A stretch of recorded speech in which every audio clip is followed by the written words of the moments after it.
নমস্কাৰ। অৱশেষত প্ৰকাশ পালে LPUPৰ দ্বিতীয়খন অস্থায়ী মেধা তালিকা। এইবাৰ অৱশ্যে ADRE হিচাপত ফলাফলবিলাক দিয়া হৈছে। নিজে নিজে তেওঁলোকৰ ৰেজিষ্ট্ৰেশ্যন নাম্বাৰ দি তেওঁলোকে চাব পাৰিছে আৰু জিলাভিত্তিক medium wise category wise cut off LPUPৰ কাৰণে প্ৰকাশ পাইছে। ADREৰ দৰেই প্ৰকাশ পাইছে। গতিকে কিমান কমিলে কাট অফ আৰু যিসকল নতুন প্ৰাৰ্থীৰ নাম অন্তৰ্ভুক্ত হ'ল তেওঁলোকক আমি শুভেচ্ছা জ্ঞাপন কৰিছোঁ। বহুতেই কৈছিল যে 1 নম্বৰ 2 নম্বৰ বা এনেধৰণে কমিব কাট অফ প্ৰেডিকশ্যন কৰি আছিল। কিন্তু আমি প্ৰথমৰ পৰাই ফাৰ্ষ্ট প্ৰভিজনেল মেৰিট লিষ্ট প্ৰকাশ পোৱাৰ পৰাই আমি কৈছিলোঁ যে LP আৰু UPৰ ক্ষেত্ৰত পইণ্টৰ ক্ষেত্ৰতহে ডিফাৰেঞ্চ পোৱা যাব, যদিও বা বহুতেই উইথড্ৰ কৰিছে। গতিকে আমাৰ যি প্ৰেডিকশ্যন আছিল সেই প্ৰেডিকশ্যন কেনেদৰে সঁচা হ'ল আপোনালোকে মিলাই চাব। আচলতে যিটো ৰিয়েলিটি বা বাস্তৱ তাক লৈহে আমি কথাবিলাক কওঁ। কিমান কেণ্ডিডেটে উইথড্ৰ কৰিলে, অৰ্থাৎ পইণ্টতে বহু প্ৰাৰ্থী থাকে, সেই কথা আমি আগতেই কৈছোঁ বা আপোনালোক সকলো অৱগত। গতিকে বহুতেই কৈ আছিলে 1 নম্বৰ 2 নম্বৰ 3 নম্বৰ পৰ্যন্ত কমিব, বহুত প্ৰাৰ্থীয়ে উইথড্ৰ কৰিছে। শিক্ষামন্ত্ৰী মহোদয়ে নিজেই কৈছে যে প্ৰায় 800ৰো অধিক প্ৰাৰ্থীৰ নাম অন্তৰ্ভুক্ত হৈছে।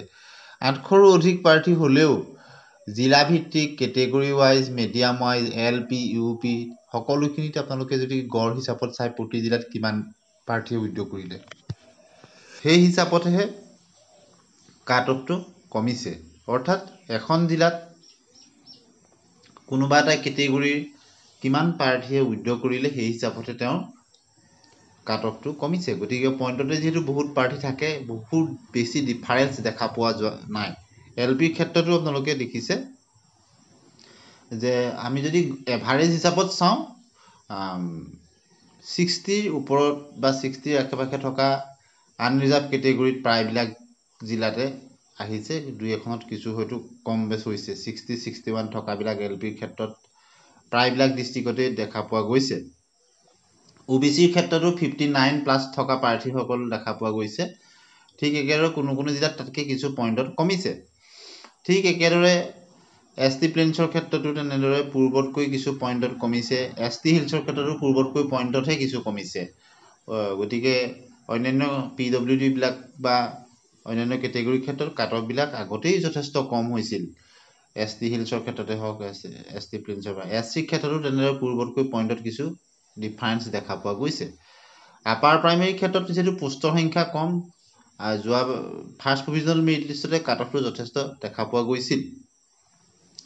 য'ত আপোনালোকে দেখিছিলে যে আনৰিজাৰ্ভ কেটেগৰীত 68, 69, 70 এনেকুৱা ধৰণৰ পৰ্যন্ত হৈছে জিলাভিত্তিক, আৰু কোনো আৰু OBCৰ ক্ষেত্ৰত 64+ত প্ৰায়বিলাক ডিষ্ট্ৰিক্টত দেখা পোৱা গৈছিলে।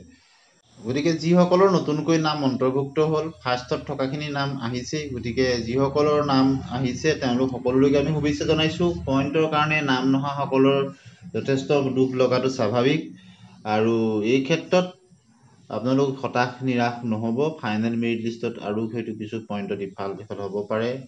নতুন নটিফিকেশ্যন হয়তো গ্ৰিভিয়েঞ্চৰ বা অন্যান্য ধৰণৰ কাৰণে হ'ব পাৰে। গতিকে কিন্তু আৰু যিহেতু উইথড্ৰলৰ কথাটো তেনেকৈ নাই, গতিকে বহুত বেছি কমিব বুলিও আপোনালোকে আশা কৰি নাথাকিব।